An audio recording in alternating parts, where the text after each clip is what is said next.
এক যুবক অবাক হয়ে দেখল সামনে এক অগ্নি পাখি তাড়া করছে এক বিশাল অজগরকে। সাপটি ফাঁদে আটকা পড়ে কোথাও পালাতে পারছে না। অগ্নি পাখি আগুন ছুড়ে তাকে পুড়িয়ে মারতে যাচ্ছিল। হঠাৎ যুবক সেখানে এসে শান্তভাবে বলল, ঝগড়া করতে হলে অন্য জায়গায় করো, এখানে নয়। কালো অজগর সাপ যুবককে দেখে ভয়ে কেঁপে উঠে সাথে সাথেই তার সামনে নতজানু হলো। কিন্তু আকাশ ছোঁয়া অহংকারী অগ্নি পাখি কোনোভাবেই সহ্য করতে পারল না যে একজন সাধারণ মানুষ তার সামনে এতটা সাহস দেখাচ্ছে।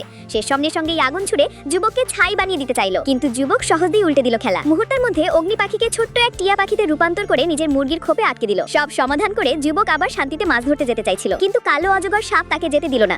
সে কেঁদে কেঁদে বলল, হে প্রভু, আপনিই আমার আসল নেতা।